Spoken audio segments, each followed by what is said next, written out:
I'm fine. Is it okay for us to call you Tolu? Because some persons prefer different names. Yes, Tolu is fine. Okay. All right, welcome. Okay, so when you received the Deaf Connect scholarship, when they invited you and they sent the mail to you, one of a fewer than 100 people globally, what did that moment represent for you as a young African woman in tech?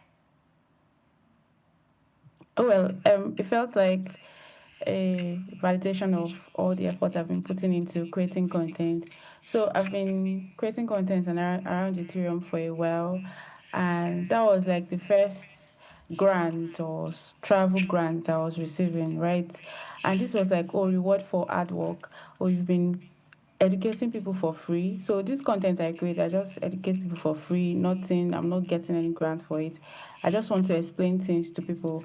And getting that travel grant from the Ethereum Foundation just felt like, oh, okay, so this is a reward for all the content, all the hours you've put into researching and creating content for people. And so yeah, so it felt really good. Okay, it felt really good. That's beautiful. Okay, so at that moment, did it feel like the system was finally working for you? Yeah, so the Ethereum Foundation, African builders or developers always have issues with going for dev connect. And so this year they were determined to make it as easy as possible. And so they partnered with the Argentina government. So it felt like everything was working. The system was finally working. We got our visa in record time without doing anything. Yes, it was working. And then we had travel support and all that. So it felt like everything was in place. Nothing could go wrong. And okay, so I really would have loved you to share the story first, so that when we're asking questions, people at home can relate. Just in summary, tell us what happened. So I got a Deaf Connect scholarship. I applied, and then I was one of the few people, less than 100 people that got out of almost 1,000 applicants. And we started the preparation. Of course, we had support from the Ethereum Foundation. We had dedicated people that helped with travel, applying for visa, what we should know, how to. So the travel scholarship covers everything. That Okay. included travel, that's flight, Yeah. your accommodation, then per diem to help you, then any visa application that you incur along the line. Yeah. And so it was all inclusive. And we had dedicated support for a couple of months. So we started the process around, I got the scholarship around August, and then September we started the process. September we started classes, so we had like a couple of calls to just go through some things and all.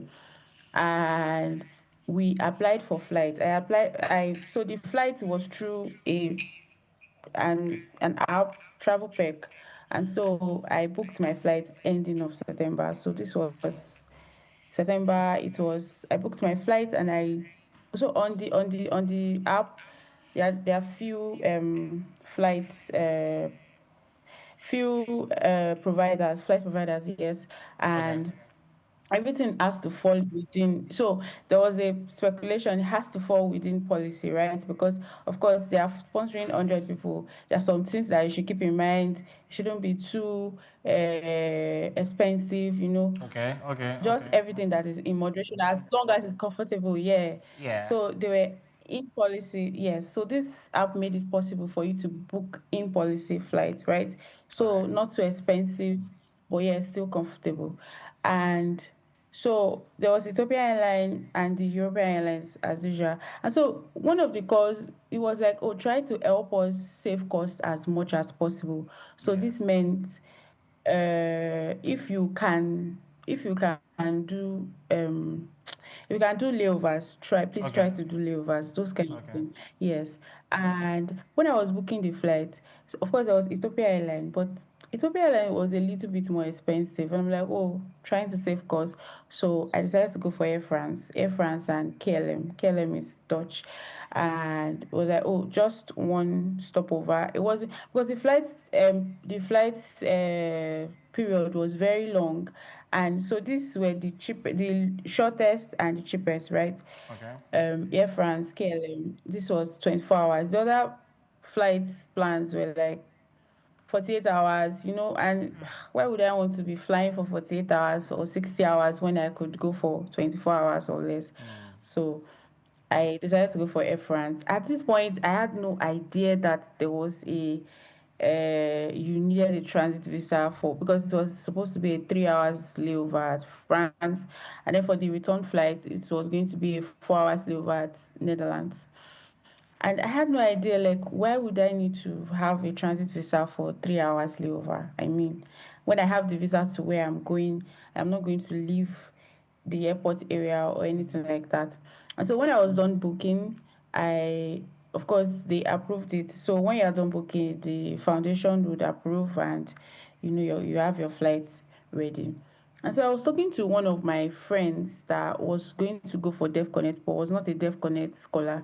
He was a DEF Connect scholar a while back, and he too could not attend because of visa issues. I think Okay. about 2 years back, he could not attend because of visa issues. So this time around, the foundation decided to take another route, partner with the government, and make it possible for as many people to come for the event. Yeah. And so I we thought that, and then he asked me that, oh, which airline did I book? And I'm like, oh, I booked for Air France. He was like, are you sure? Are you sure that you don't need transit visa? Because a lot of people are booked with Ethiopia Airline or any other airline apart from European airlines, that you might need transit visa to stop over at France. So this was like 2 or 3 days after I booked the flight, after the approval came in. Yeah. And so immediately I started looking for information on if there was need for Need transit visa. for And trans. I Yes. kid you not, I went through the most stressful 3 to 4 days trying to figure out if I need a transit visa, because the information was not even clear enough. The Okay. information available was not clear enough. At the end of the day, it felt like I called the airlines, I sent a mail to the embassy just to be sure that I won't need a transit visa, right? Yeah. And the airlines could not even give me information about it. They were like, oh, they are not sure. I need to reach out to the embassy. And I feel like this kind of information should be readily available to everybody. In fact, when you are booking, you should be seeing it that, oh, you might need transit visa for this. Yeah. And eventually I discovered that if we are going with just Nigerian passport without any other, like maybe UK visa or US visa or Canadian visa or something like that, then you will need, and you are going from a non-Schengen area to another non-Schengen area, you need a transit visa. And so immediately I went on the website to try to figure out what I need to get the transit visa. And okay, you need to pay some amount of money, and then you need to supply some documents and all. And so I booked a, so you need to go submit in person. You need to go submit your documents and do your biometrics. And so I booked an appointment for that. And so I started the process on 6th of October. This was like a week after I was trying to figure out, a week after my approval for flight came in. I booked for the appointment for the visa process. I booked for 13th because I don't stay in Lagos. I have to go to Lagos, and the fastest time I could go was 13th. So I booked for 13th. I went to submit my documents and I did my biometrics, and I went through a stressful period, but it was all going to be worth it. And so at the point of submission, the person was like, so there was supposed to be a proof of professional experience or financial something. And I'm like, oh, I submitted my invitation letter from the Ethereum Foundation. So in my mind, I'm like, oh, this should suffice as my proof of professional experience, because a whole foundation is sending me invitation to come for an all expense paid Yeah. conference, right? That should be validation enough that, oh, I am a professional in what I do. And so when I was submitting, the girl was like, "Oh, I don't have proof of professional experience." I'm like, "Oh, I submitted that. I'm going for it's for transit visa. I'm going for a conference. I have the visa to where I'm going, and I have the invitation letter from the organization that is going to sponsor me." And I was like, "Okay." So that was it. So he told me that, oh, this will take 20 working days. This was 13th of October.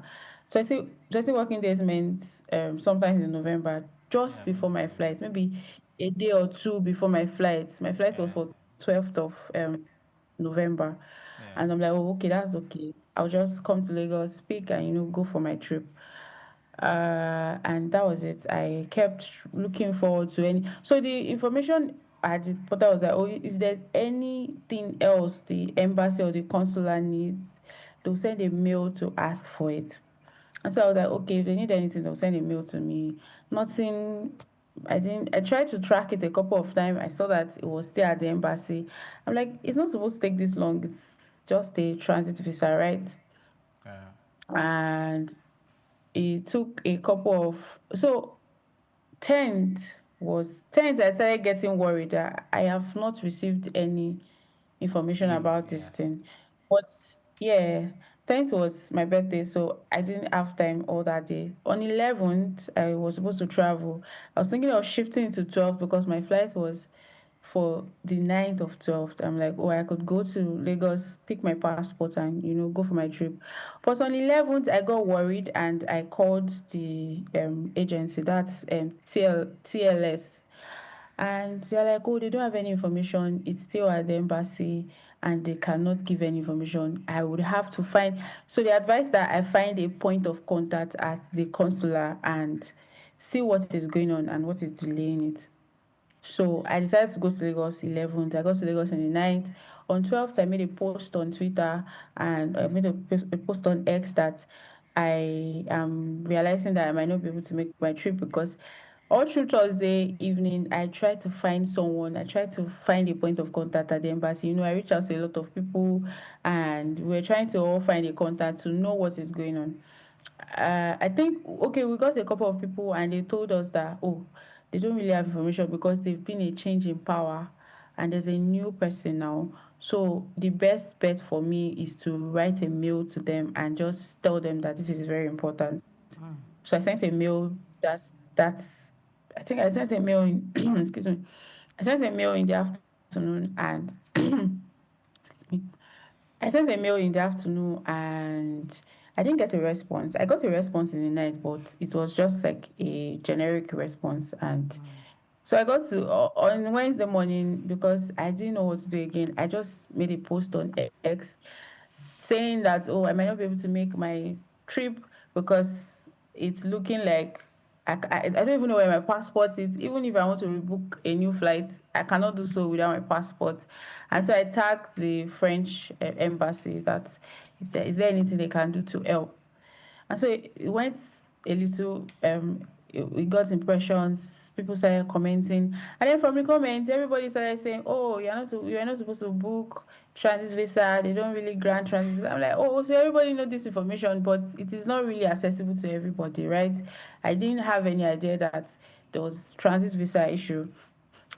There was also one man that was in the when I was traveling, I one man was listening to my conversation and he was like, oh, that you might not get that visa because they would think that you are going from Nigeria to Argentina. Why do you need to stop over in France? Something like that. In my mind, I'm like, I don't want to listen to this talk, right? And that day, everybody was like, oh, you shouldn't have done that. I'm like, I don't know anything about it. This is literally my first flight out of the continent, and I didn't know that you would need to have a transit visa to move through Europe. And so the French consular eventually reached out based on my. So I started carrying people along on Twitter to see if anything anybody can do to help. The French consular reached out and they're like, oh, they might be able to help. I should send my details. This was on Wednesday. And so on Wednesday, I was coming to them that I might miss my flight. And by evening, the consular didn't give any. So they said they would work on it, but they didn't give anything. So when I went to the consular rather in Lagos, so there's a procedure that you can get your passport back in within 24 hours if you need it urgently. So I messaged them. I'm like, oh, can you please tell me the update on my transit visa application? And they sent me a mail that there's nothing they can do about it. They are still working on it. No valid information, nothing.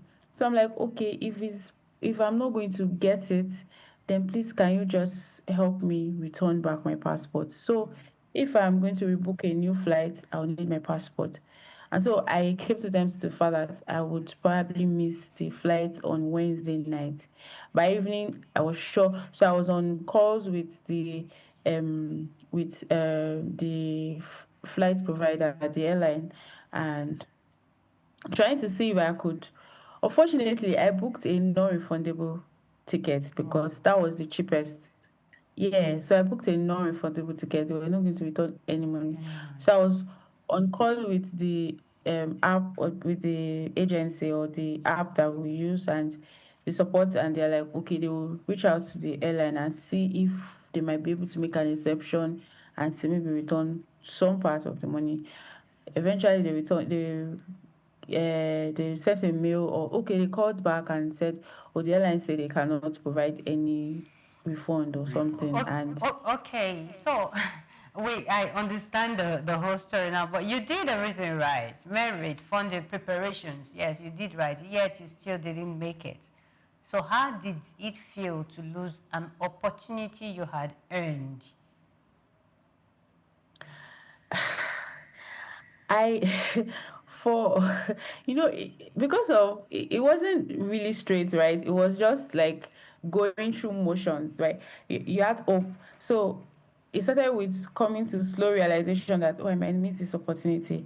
But you're like, okay, Twitter, my work is magic, especially when the consular reached out back and they're like, oh, we might be able to help. I had hope, like, okay, Again, they might be able yeah. to help me. Yeah, and then slowly it just start coming to realization Yeah, that, Yeah. that was oh, I again. might not be.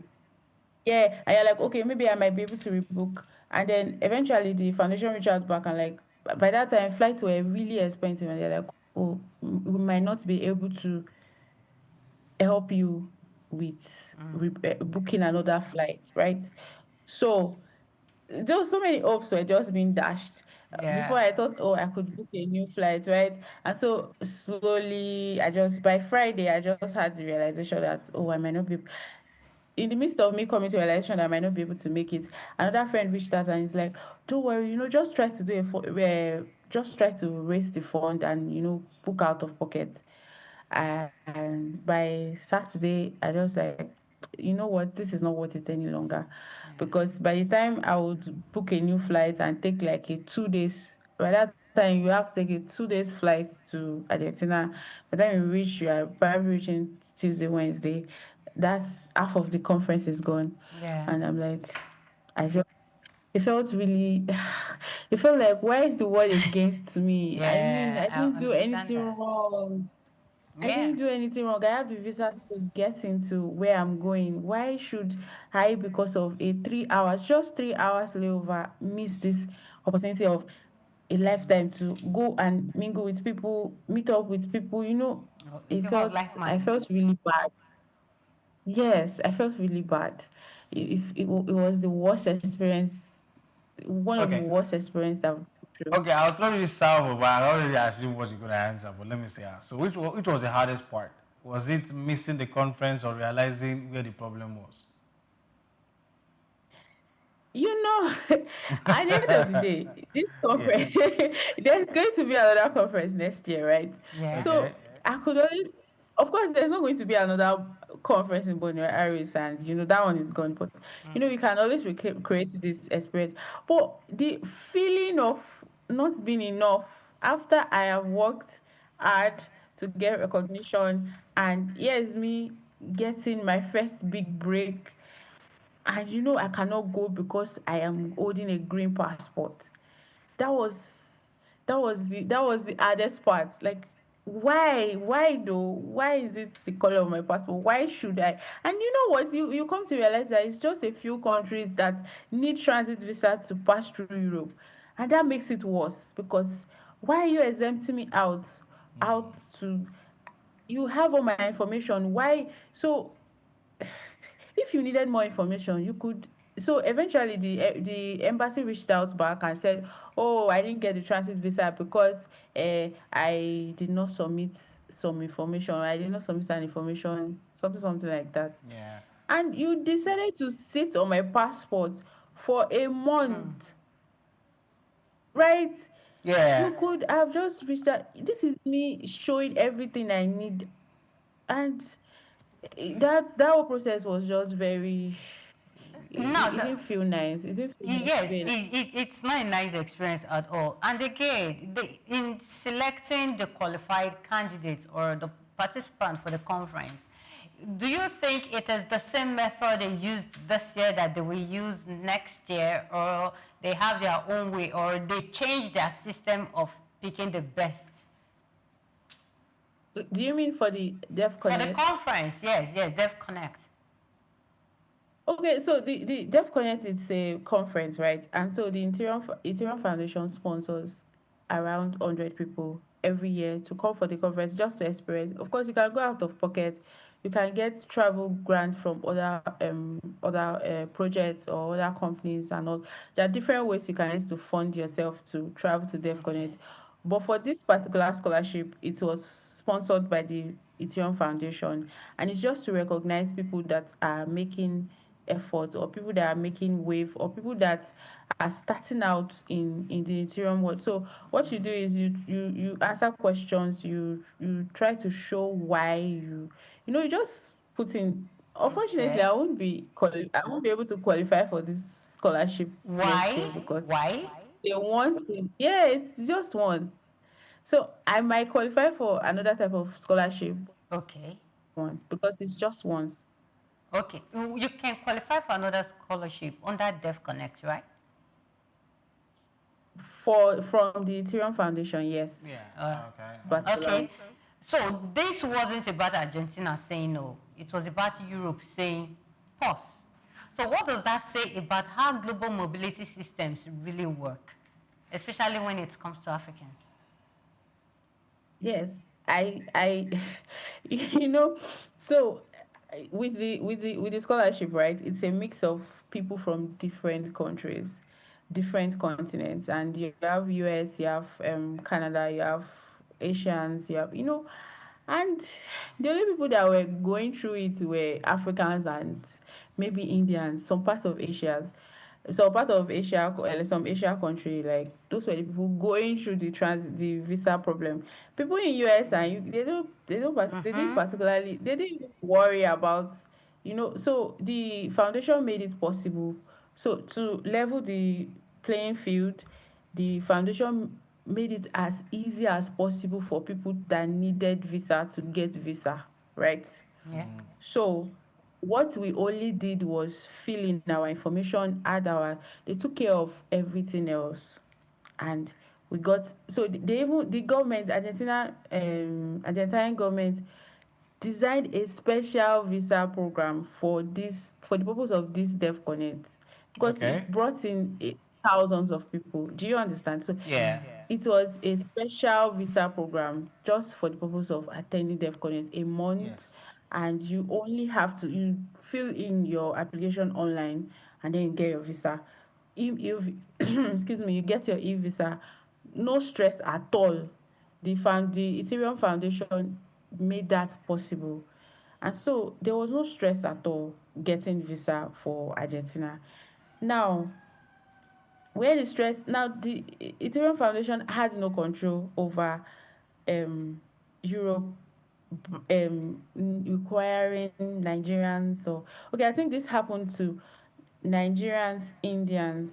So because another person had this issue coming from Okay. Indians, Iranians, some countries, right?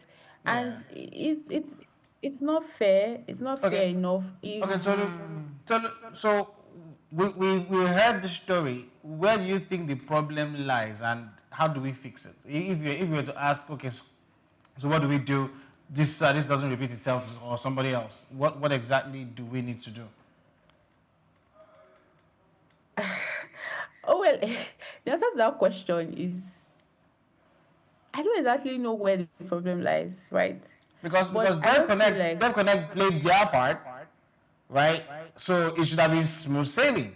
But now we see the problem, because in that your article, you put a caveat there and said nobody should go through Europe. You were affirmative in that one. Nobody should go through Europe. But I mean, does that solve the problem? If you because at the end of the day you look at the cause of the problem, you don't exactly know why. Okay, maybe we have an idea of why there's so much restriction on travel as in Nigeria, but I don't think the few bad seeds should now set the course for so many hardworking youths Young that persons, or yes. Nigerians that are, yes, that are trying to figure out a way.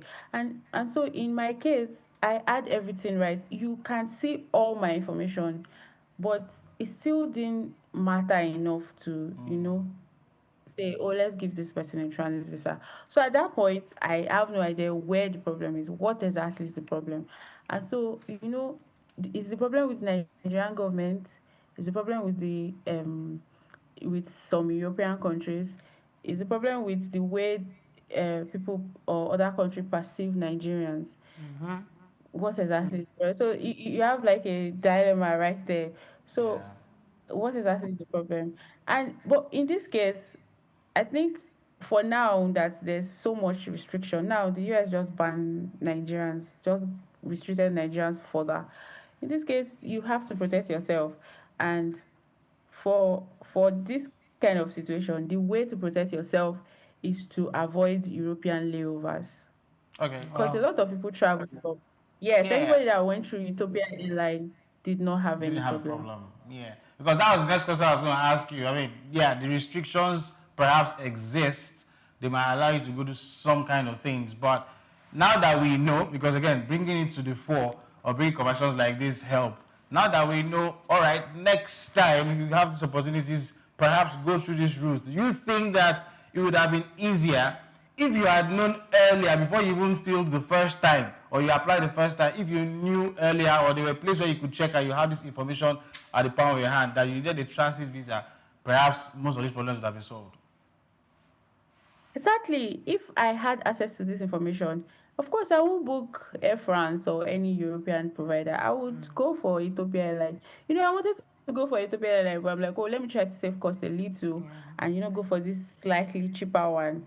I know this is an opportunity to pass through Europe. You understand those kind of thing.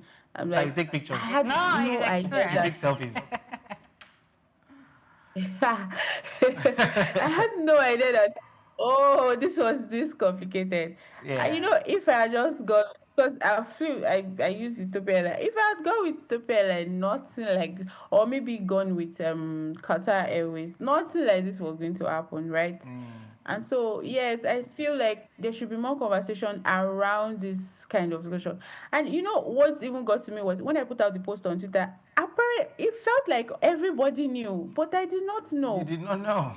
That's And information. yes, and that was the point of me making a post on LinkedIn. And a lot of people were like, "Oh, thank you for this information. Now I have an idea." Yeah. I've wished people had talked more about it.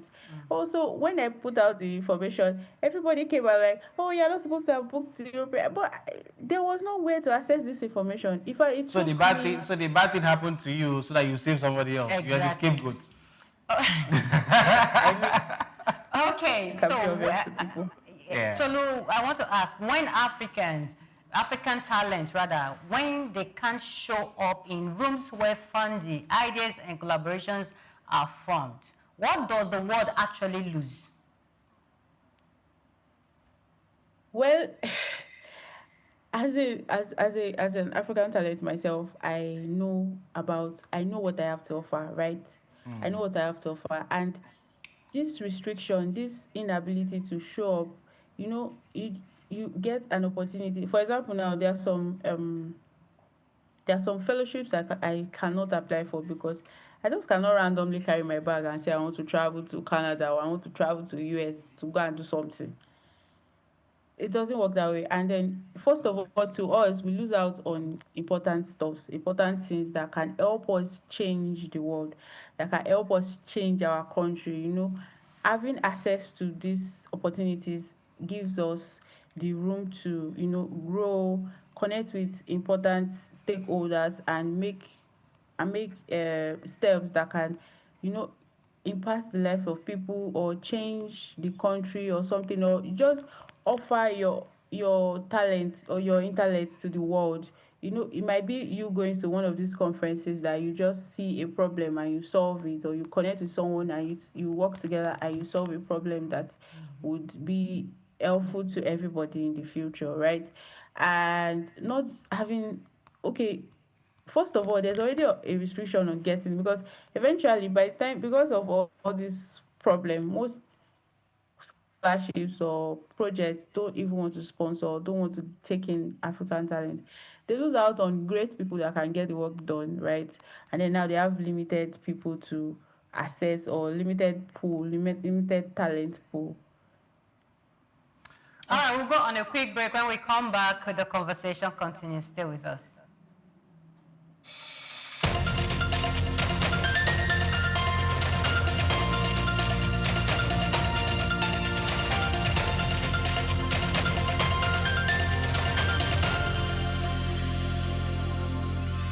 Guinea-Bissau, a small coastal nation in West Africa, often escapes the spotlight due to its size and political instability.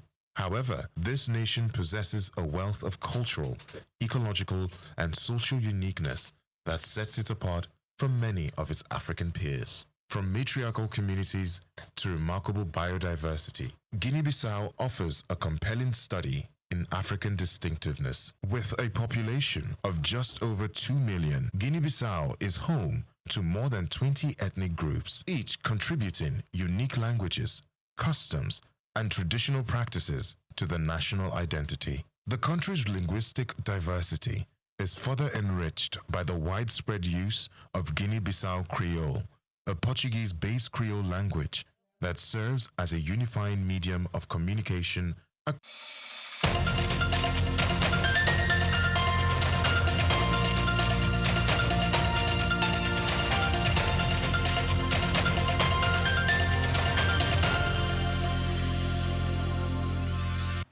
Yeah, welcome back to Just Africa on SOUQ News Television. We'll be having a robust topic on visa barriers as concerning Africans. And, you know, you can follow us on all our social media platforms at SOUQ News TV and subscribe to our Just Africa channel on YouTube as well, so you can catch up with all the beautiful conversations.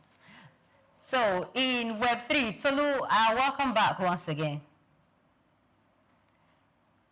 Nice. Can you hear me? All right. So in Web3 specifically, how important is Africa's voice at this stage of global innovation? Okay.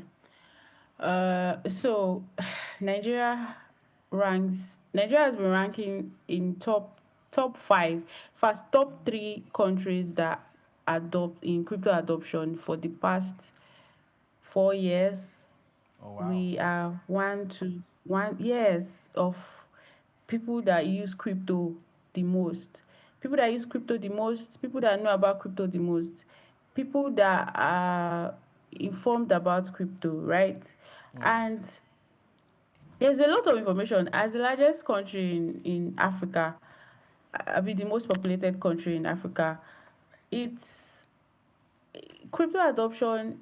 Nigeria adopting crypto, or like letting Africa Nigerian talent work in crypto, just opens up a new talent pool. It opens up new ways of using crypto adoption, new ways of contributing to the crypto space, to the Web3 space.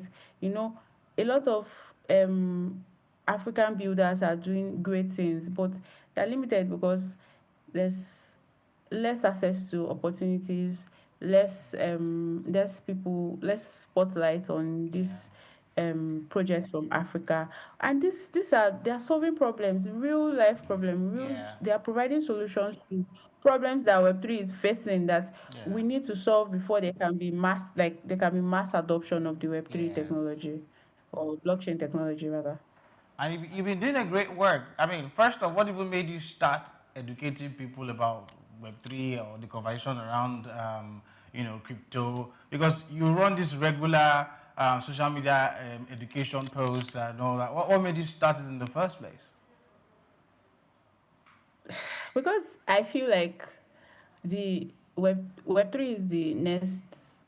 So we are currently Web2, right? Web3 is the next step Big of the thing. way, and Okay. yes, blockchain solves important problems in our life that people don't even know. So I'm going to use why I got into Web3 space to answer this question. So I got into Web3 space because I was working as a freelancer. I was working on Upwork as a freelancer, and I decided to move to, I moved to sourcing my clients from LinkedIn and then getting paid directly. Do you know, at that time, this was 2021, and then the CBN just issued new bans on receiving receiving payments from international payments. And so Okay. it was almost impossible to get paid outside of Pioneer for Nigerians during that period. PayPal already banned us. A lot of all these payments, The a lot of all platforms, these yeah. payments apps banned Nigerians. Yes. And so it was only Pioneer that worked. And even Pioneer worked for just Upwork. So you could connect your Upwork account and then get paid. They could not send directly to your domiciliary account. I went through a stressful 1 month trying to open a domiciliary account. Eventually, I could not get it. The payment bounced back to my client. And so it was stressful. And then here comes this new thing, crypto. I get my payment. So there was a client that decided to use crypto for me, and in 2 minutes, 1 minute, 2 minutes, my payment is in my account. I don't have to go through any stress. And so, yeah, I already knew about crypto before, right? In fact, I did do crypto trading and I lost all my money and I ran away. And so at that point, it just brought it into focus that, oh, okay, yeah, there are different ways to use crypto apart from crypto trading and trying to make money, right? And so Yeah. this is something that can solve financial problems. And so I became interested in DeFi. DeFi is decentralized finance, and DeFi is making financial system accessible to everybody. Everybody. And this is something that you can use any financial operation or financial system as long as you have internet and you have a wallet. If you have internet, you can have a wallet. You can do anything that has to do with finance. You can borrow, you can lend, you can send payments from Nigeria to Australia, anywhere in the world in 2 minutes, and you probably pay like, so you, regardless of your amount, you are paying peanuts on it.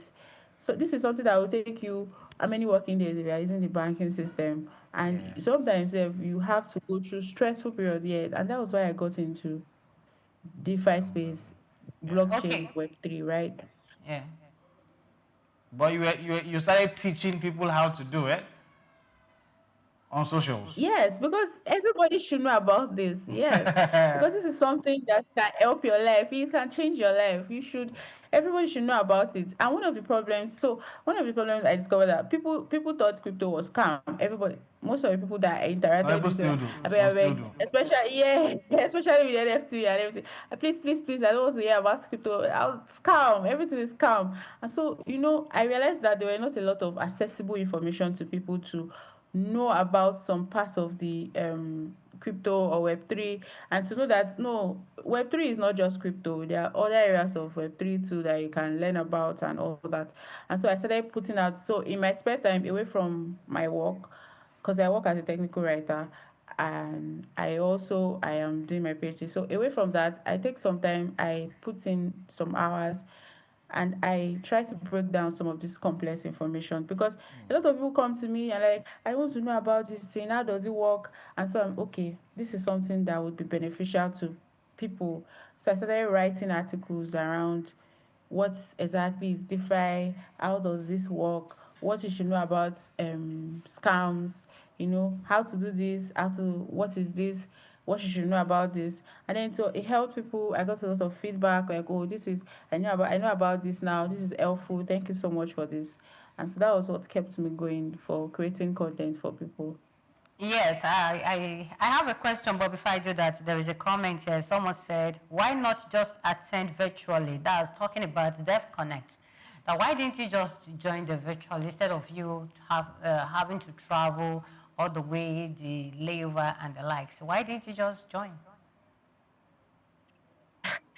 Okay, so the way Web3 conferences work is that it's a usually like 3 days or 3 days to a week packed full of events. So it's not just the conference. Of course, you can attend the conference. It's about meeting people, attending side events. So there are a lot of events, sports. It's like a week long period of you just being in a space with your Web3 friends, Yeah. meeting people, connecting with people, just having physical interaction with people, Yes. talking about this, talking about that. Different side events. The projects come together, they do different side events. You go for parties, you go for walks, you do a lot of things, go for coffee chats and all that. And so that's the experience. That's the Dev Connect experience. Yeah, okay, that's nice. Okay, so if a young African is watching right now, if a young African is listening to you right now, who wants to go into Web3, and this kind of opportunity also comes, what would you advise that young person to do? The first one, whenever you're traveling anywhere, please avoid Europe, European labor. Okay, that's just on the side note.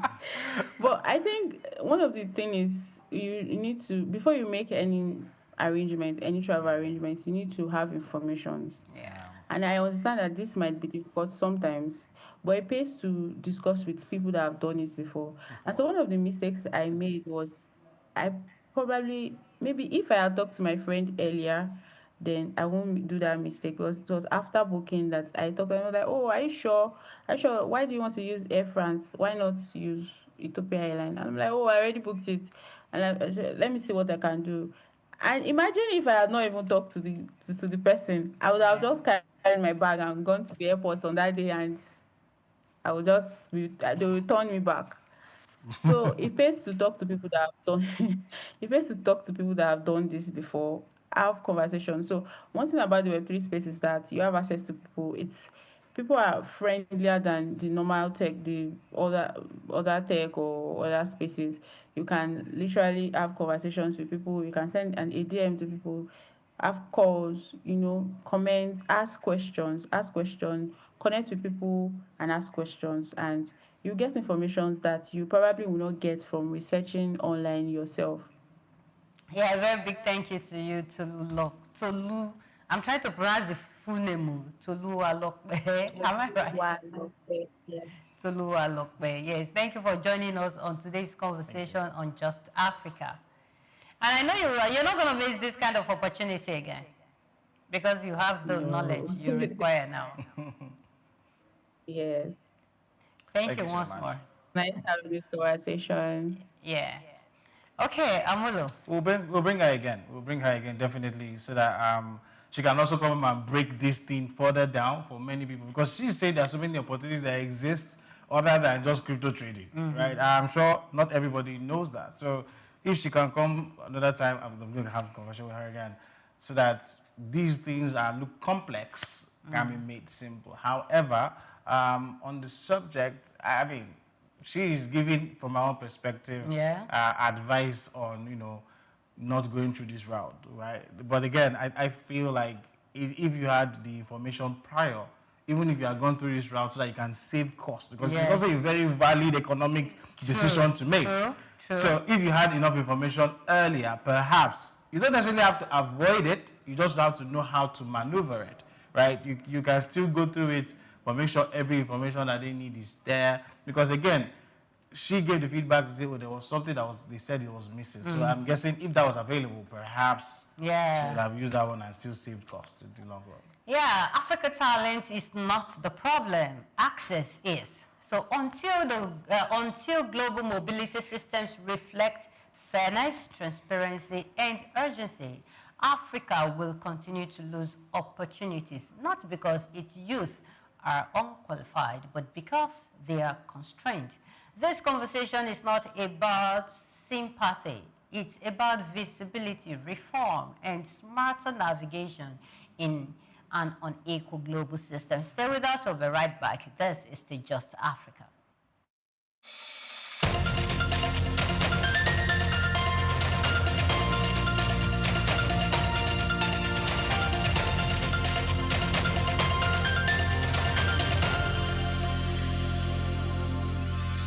Lesotho, a country like no other on the African continent, and in fact, like no other in the world. Nestled entirely within the borders of South Africa, Lesotho holds a unique geographical distinction. It is the only independent nation on Earth located entirely above 1,000 meters in elevation.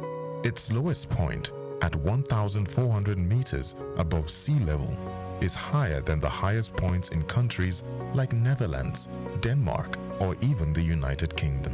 This extraordinary altitude earns Lesotho its nickname, the Kingdom in the Sky.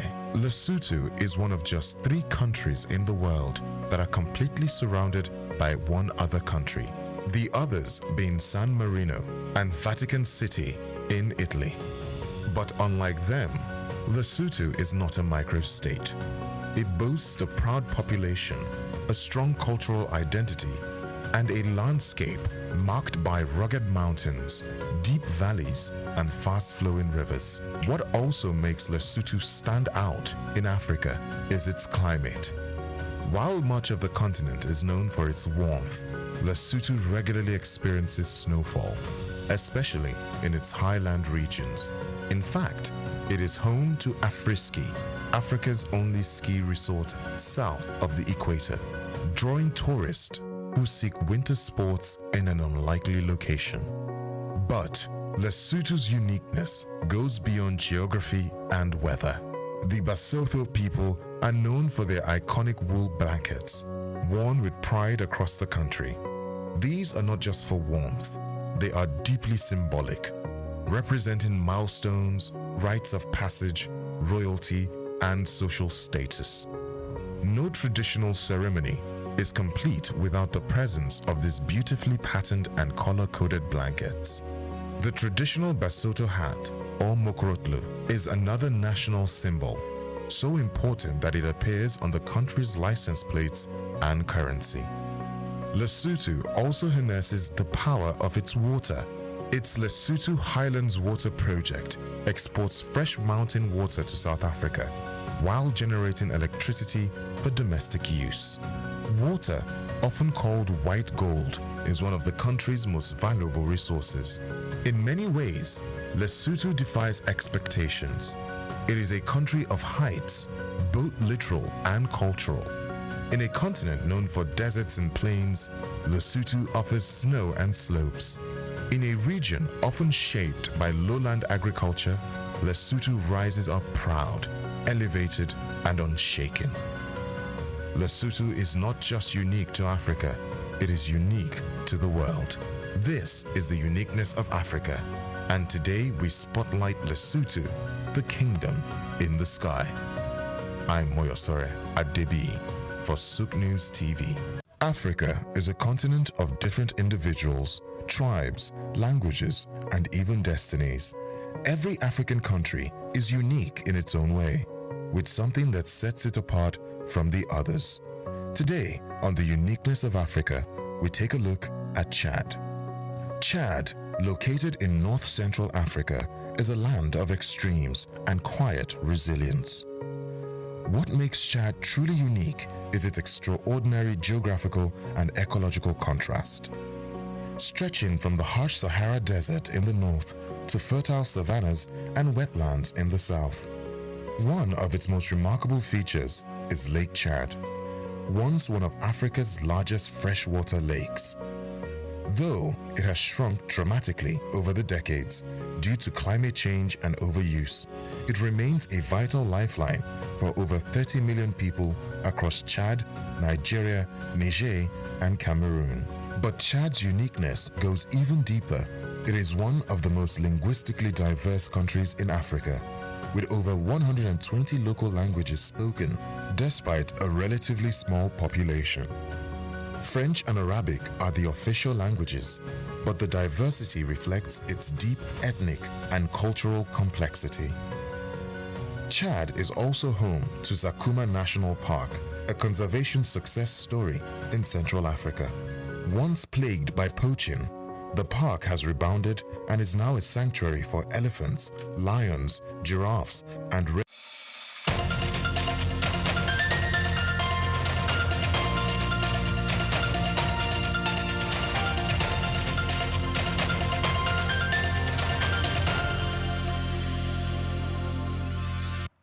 Yeah, thank you for staying tuned to Just Africa on SOUQ News Television. We've had a robust conversation regarding visa barriers, some of the things that hinders Africans from getting to the global stage. And it is high time the African government work on these things.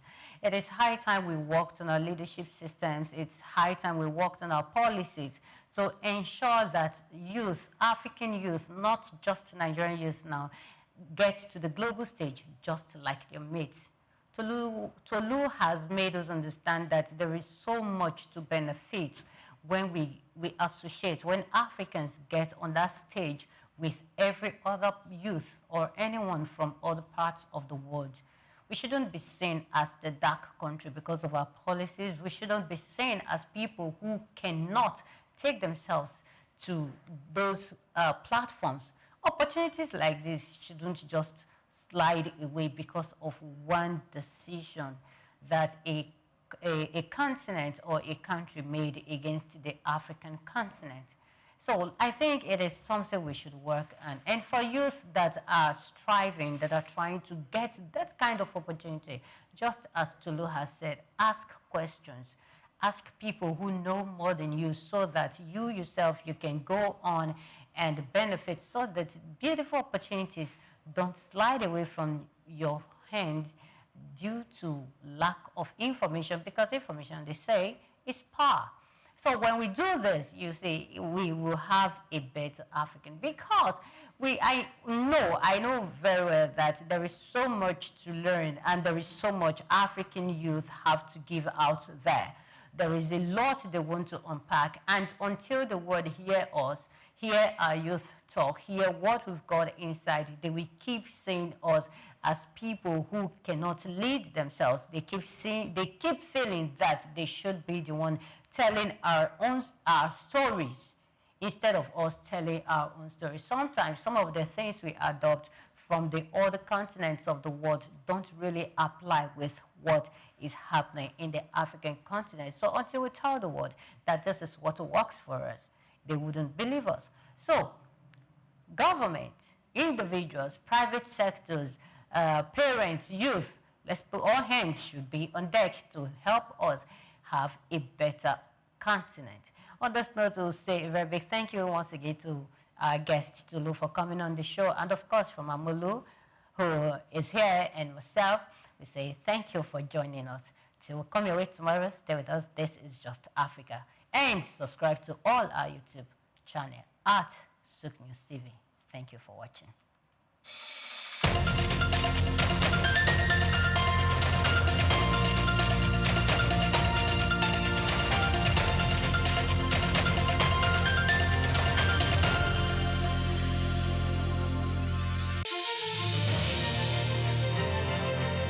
The Yuletide season is here, filled with colors, energy, and the familiar bustle that signals the close of another year.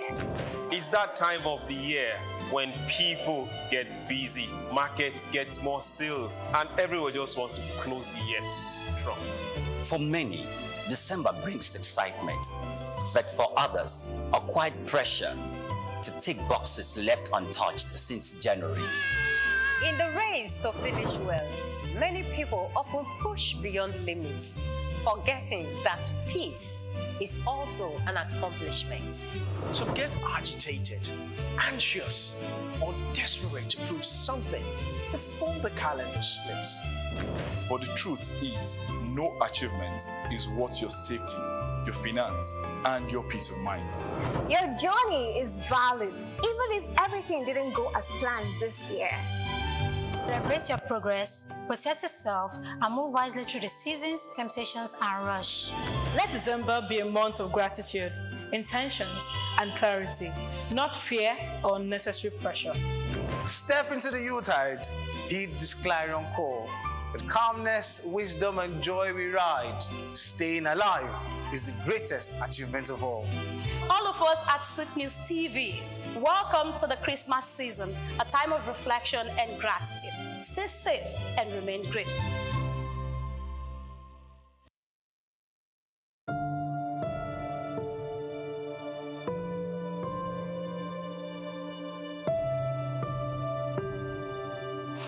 In April 1960, just months before Nigeria's independence, a 26-year-old ascended one of the most revered thrones in Yoruba land. His name, Oba Sikiru Kayode Adetona. His reign, almost 65 years.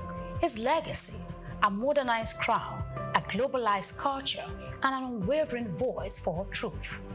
Born 10th of May 1934 into the royal house of Anikinaya to Prince Rufai Adetono Adeleke and Ajibabi Adetono Ne Onashile, Sikiru Kayode Adetono's royal destiny was set early.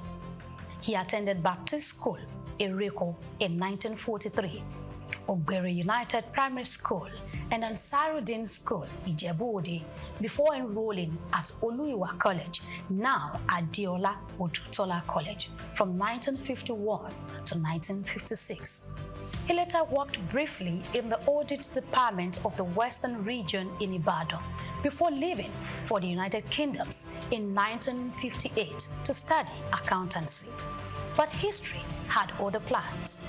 On the 2nd of April 1960, he was installed as the 58th Awujale of Ijebu land, taking the regnal name Ogbagba Agbotewole II. Young, confident, and stepping into leadership just as the new Nigeria was emerging, marking the beginning of one of the longest and the most consequential reigns in Nigeria's history. Despite his demanding role, Oba Adetono maintained close family ties. He was married and blessed with children, who were raised in the blend of royal tradition and modern education that defined his worldview. Known to be a devoted family man, he valued privacy in personal matters, but ensured his children had opportunities for education both within and outside Nigeria. Socially, he was at ease in multiple worlds, equally comfortable in palace courts, university lecture halls, diplomatic gatherings, or informal community events. He cultivated friendships across business, politics, and academia, yet was deeply rooted in his hometown, often mingling with his people during festivals and communal projects. The coup that saved a king.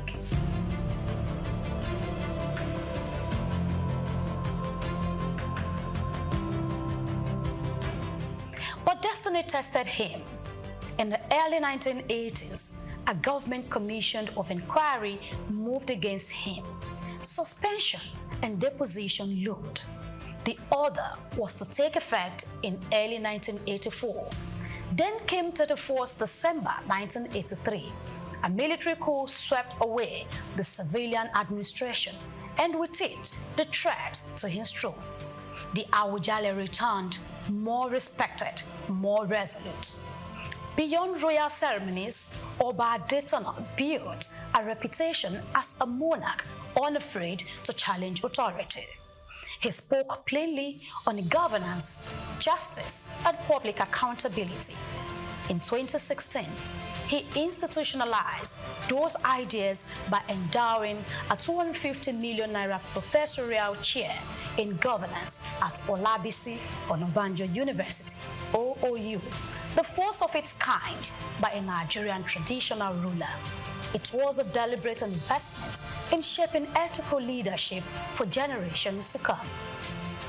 The Oju Dioba Festival long predicted his reign, but under Adetono, it became an international spectacle, a celebration of Ijebu identity, Yoruba elegance, interfaith harmony, and cultural soft power.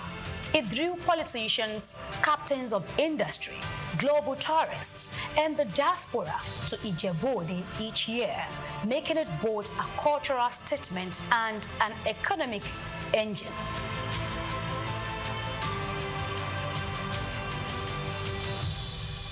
Adetono presided over a kingdom of religious plurality, Islam, Christianity, and traditional worship, often using his platform to advocate tolerance. Though a devout Muslim, and president of the United Muslim Council, he regularly attended Christian events and encouraged interfaith harmony. And now, the final chapter. On 13th July 2025, Oba Sikiru Kayode Adetona Ogbagba Agbotewole II passed away at the age of 91. He was buried according to Ijebu customs in solemn rites, shielded from public view.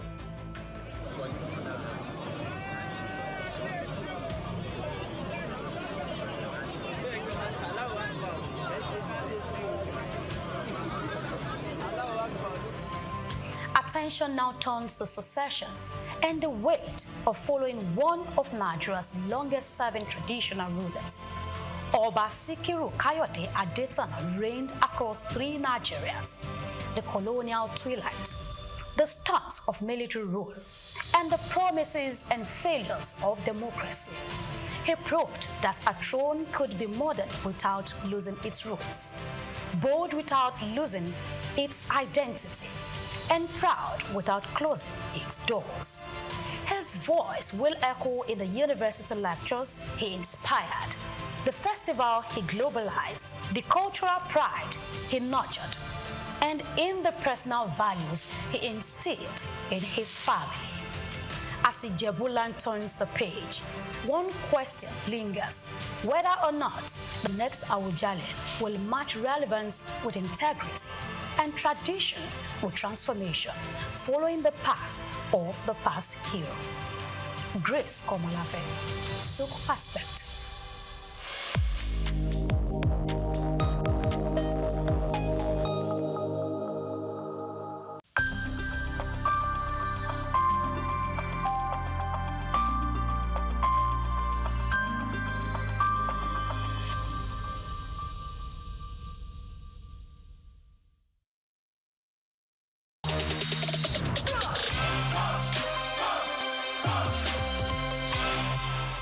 I was born on the 16th day of October, 63 years ago.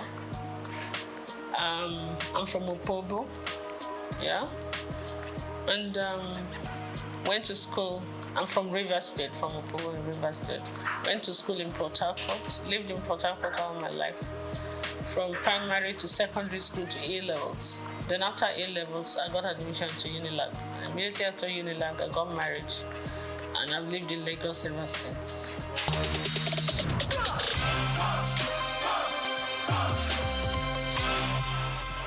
Well, it was fun for us because me and my husband were very young. My husband was 25, I was 21 and all that. But we learned on the job.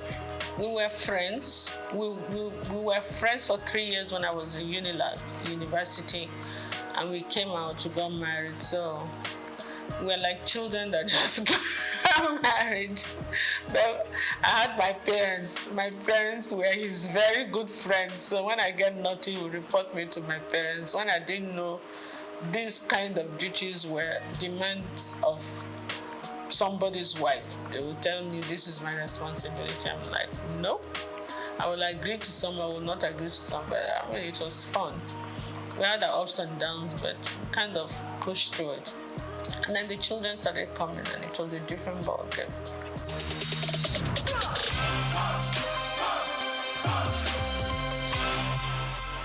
You know, when you come from that kind of family, it's like part of your system. You don't really regard it as anything anymore.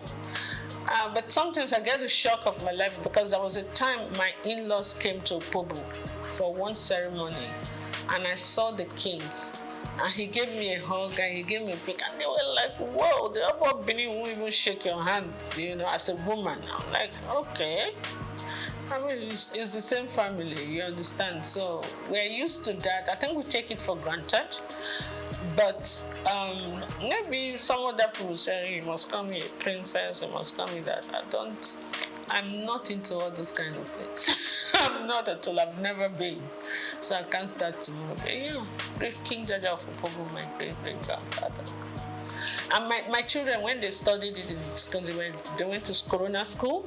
When they came, Mom, we're telling our teacher and our classmates that this King Dada of Opobo, they taught them about King Dada of Opobo in school. And they said, that's my mommy's great-granddaughter. Like, whoa, no, it was like a big deal to them. For us,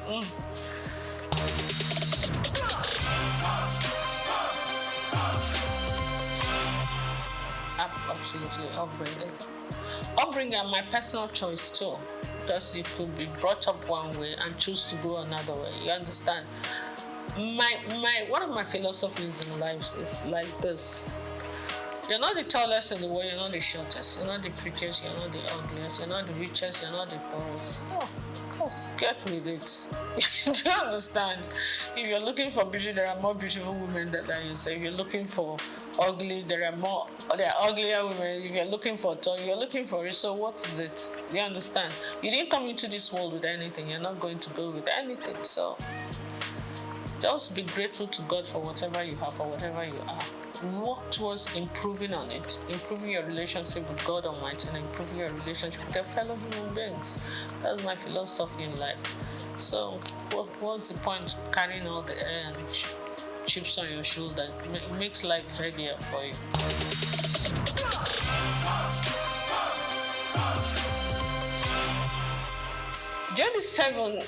Seven is my favorite number. It's a number for perfection, and I was born on the 16th of October. My star sign is Libra. We're always looking for perfect balance in everything. It's just an influence from the horoscopes, I'm told. But J is my husband's name, D is my name, and 7 is my favorite number. Lazy way of forming the name of a company, isn't it? So I did, and it stuck. And I knew I was going to go into couture, so that was it. Easy.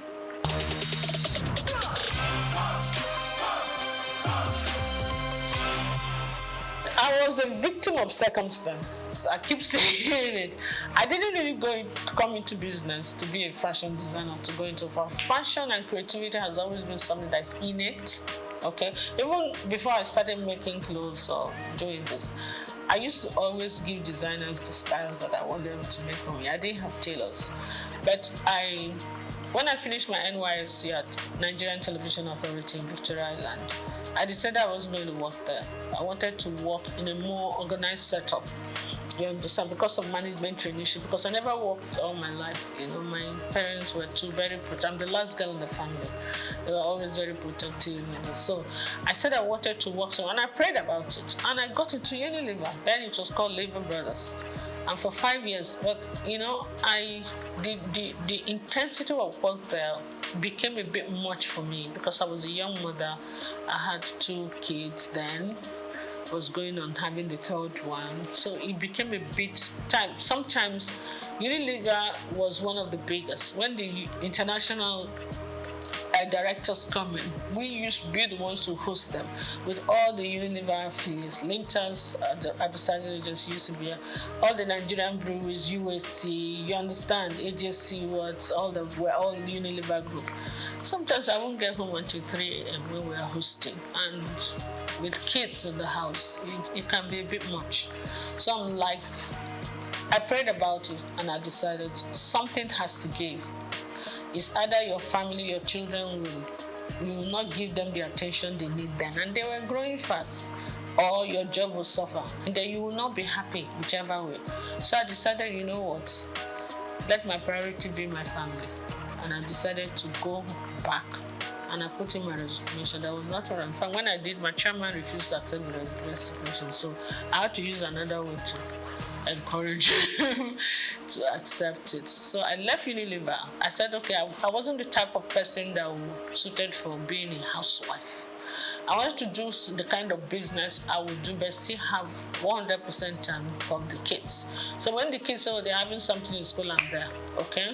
I decided I was going to just market corporate gifts. When I was in Unilever, I was the assistant corporate affairs manager in charge of press. So, and being in Unilever at the corporate affairs level, I already knew a lot of companies. So I used that opportunity to get back to those companies and introduce my new business. And in the first year, actually made more money than my 5-year stint in university. So that was the normal encouragement. You make more money doing your own business. You have more time for your kids, for your family, and for yourself. And you travel quite a bit because you have to go and buy the corporate gifts. So it was a win-win. Then, a few years down the line, the president, Olusegun Obasanjo, came in and said they were doing backward integration and they were going to stop the importation of all this corporate gift and a lot of other things. So we were actually forced to look inwards. And when we started looking inwards, that's when it hit me that apart from Big, that was being produced by Eleganza, we're not really manufacturing anything in Nigeria apart from textiles and maybe I think Eleganza was doing food flask or something. Which corporate body do you want to give as end of year gift? So what we had to do now, because a lot of my clientele were like Shell, Chevron, I started looking inwards. I said, okay, if I have to do something, I can do beddings, pillowcase trimmings, table covers, table placemat, napkins with fabrics like SOUQ and Adira. I can do jute bags, you know. It came to me. So I had to go and buy one machine and employed one tailor. So sometimes they will call me. I did some samples. So when, even in Abuja, when they were going to have, like I remember the West African Women's Affairs, they had a conference. So they wanted jute bags, and we had about 1,000 or 2,000 jute bags, and that was quite nice. Plus, apart from the end of year activities. So that's it. But you know, after those periods, you have periods of lull, like you're not using the machine and the tailor. You have to be paying tailor for doing it. I'm like, why am I going to these people to make my clothes? Tailor, oh yeah. This is the style I want. I started first by giving some of my clothes, repeat it. You did well. So I started designing. I could sketch very well. I was a science student in school, but I could sketch really well. So I was sketching, would do well. And sometimes when I wear the clothes and I go to supermarket, some women will just call me, hey, I really like this thing you're wearing. Please, where did you make it? I'm like, okay, I'll give you the address. I give them the address. They started coming. Before I could say that, within 1 month, I had over 50 women I had to make clothes for. And the one tailor was no longer enough. I had to employ 2 others. That was how we started. From 2 to 4, then I had a whole factory before you could see that. I started making school uniforms, started doing all kinds of things. And then some of the magazines, like Genevieve magazine, looked around like, are you sure you make this outfit? I thought you were a broadcaster. I thought you sell. I said, yes, I did. So I did some photo shoot session for her, and I modeled the clothes actually. And whoa, I started getting calls from Paris, from the UK.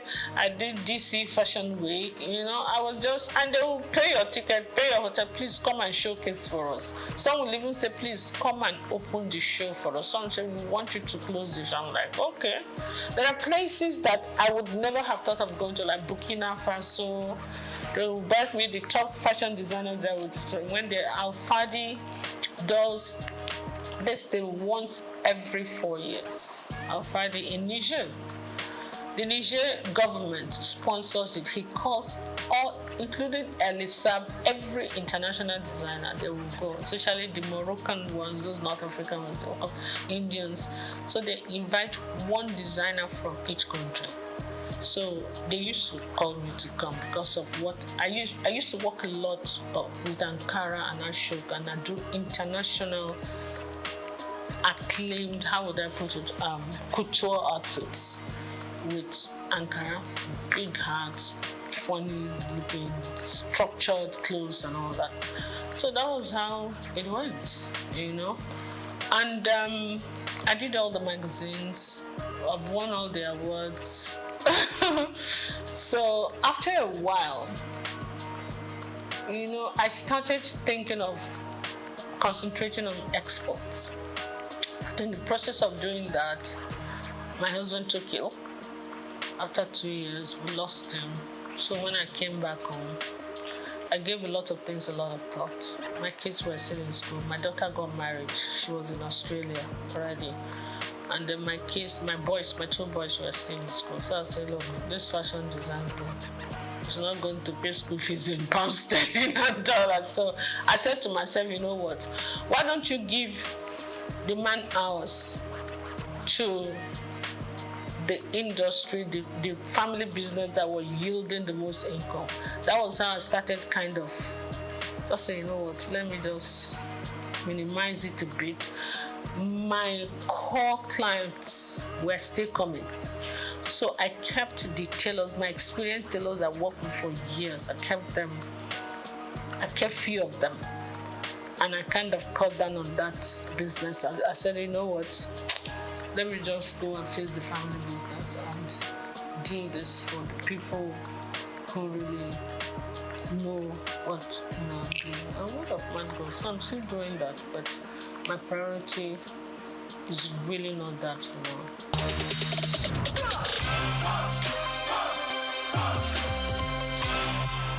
When you look at me the first time you see me, you see a fragile woman that don't like to sweat, that is spoiled, that like to be kept. I'm like, what?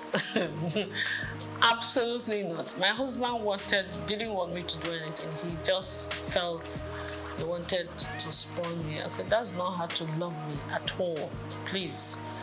It's either you kind of understand the person I am. I'm a very creative mind.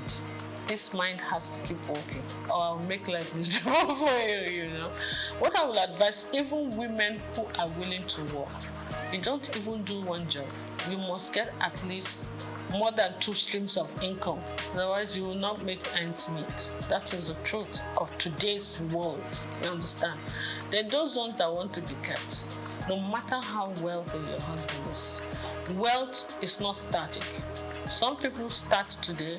When they retire, everything goes downhill. Some people mean well, they love you, they want to take care of you, but nature calls. They part ways. Some marry other women, some leave, some die. You understand? So anything can happen. I will advise them, everybody, try and be as independent as you can. Financially independent. I think you actually earn more respect when you do that.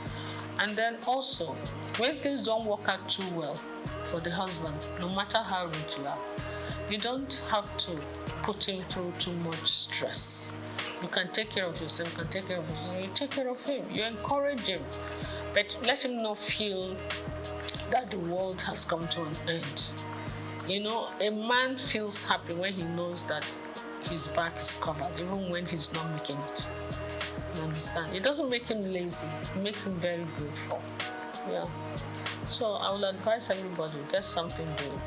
Do something that will enable you to earn good income if you can. Do something that you also enjoy doing.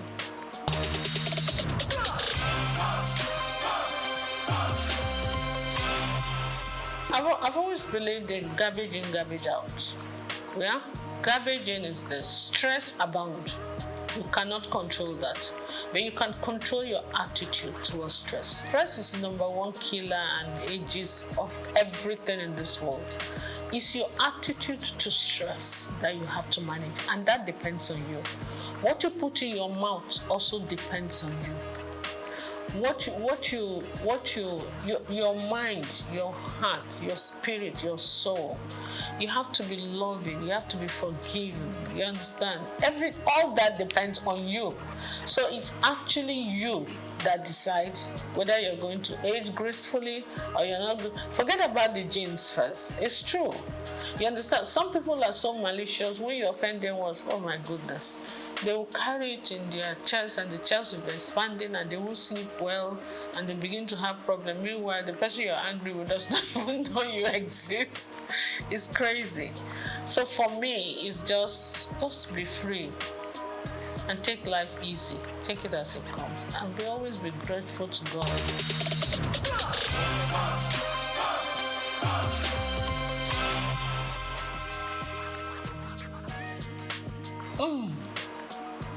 I'm too I'm too honest and straightforward. It's either I will be killed immediately or because I will tell you the truth no matter whose house is God. I don't think I can play politics. I'm not a politician at all. I am a very straight shooter. I will tell you to your face when you're doing stupid things. That was my relationship with my mom, my dad, my husband. So most times, I'm the last girl in the house. So maybe when they were disciplining the first ones, by the time they got to my turn, they were a bit tired. So we could talk to my parents anyhow. But I don't do it to create whatever. I just feel that if anybody worth talking to, is worth talking to with honesty and integrity. And when you want to play politics, they will see something that is black. They will say it's yellow. I can't do that. For the love of me, I can't. So politics is not my call.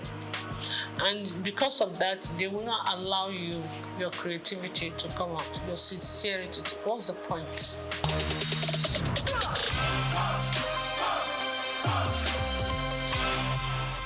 Yes. I'm actually planning some kind of, I met some of my old models that are doing very well.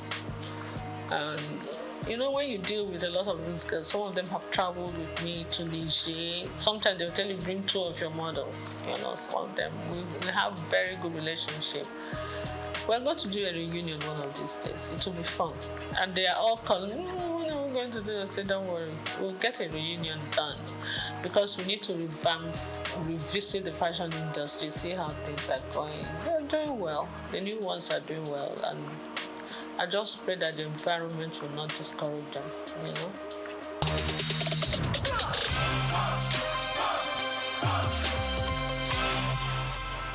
It's not just Nigeria, it's the world. Whatever is happening in Nigeria is what the truth is. A crate of egg in Nigeria is still cheaper than a crate of egg in the US and in the UK, even with the exchange rate.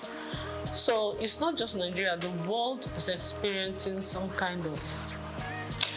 The way I see it is like the pangs of birth before the child finally comes. You know, that intense labor.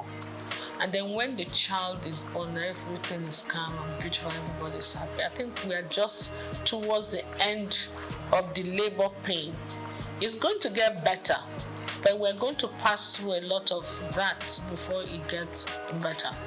And when it finally gets better, we'll all be smiling. But right now, the whole world, not just Nigeria, is crazy. If you look at international, listen to international news, it's actually crazier than here. I just pray. Yes, I live opposite, I won't even say it, on the street. One of the big men that live on that street, his birthday was yesterday, and the whole street was filled with beggars, hungry people. It was really crazy. I felt so bad. We were pushing each other, killing each other, fighting just to get a plate of jollof rice. It was very sad. It didn't used to be that bad. There were a few people who would come hang around, but the whole street, I couldn't move anywhere yesterday because of it. But I hope it gets better soon, so that the best in all of us can come in. Because hunger and poverty can actually bring out the worst in people.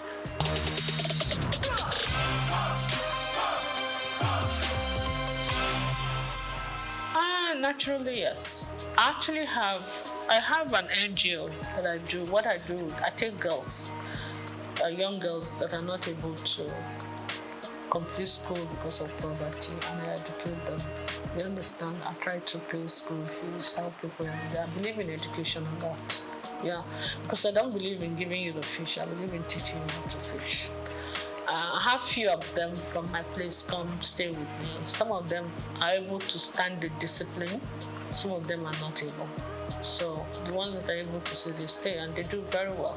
Some of them I train from a distance, and they do well. So I've had university graduates, I have A-levels, I have all kinds of things. That's what I do.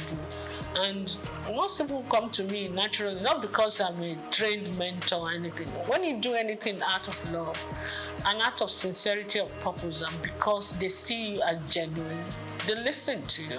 You understand? When you mean well, you tell people the honest truth, and they, you know, it's not easy sometimes, but yes. a kind of mentor.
Well, you already know my name is Steve Omojafo, and my middle name is Bamidele. That was the name that my parents gave me at birth, because it was like they regarded themselves as not Lagosians.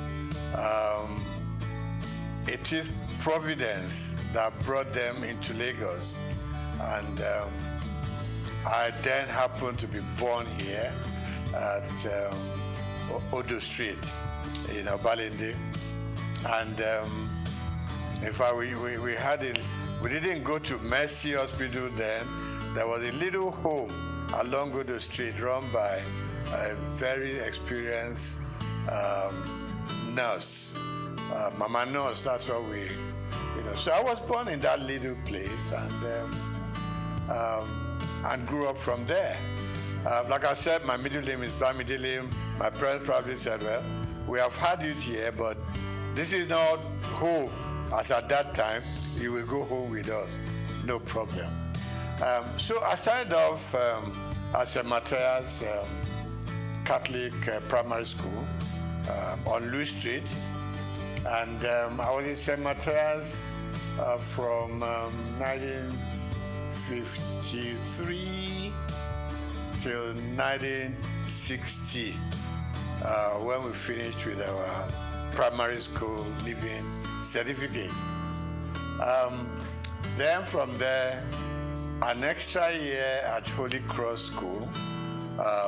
We did that extra, they call it prep class. Prepare yourself to go to the secondary school. And from Holy Cross, for 1 year, I moved on to St. Gregory's College, Lagos. Now, growing up in Lagos was one of the best things that happened to us then. Life was good, life was easy, life was safe, life was like everything that a young man could aspire to. We went to school with scholars bus, which was virtually provided for free. When scholars bus was not available, it was fun walking from Obalende, firstly to St. Matthias, and then from there to St. Gregory's College. Life was good, life was safe. You could go out any time of the day. You could play from house to house. Parents knew each other very well. And so, in fact, when you were late somewhere on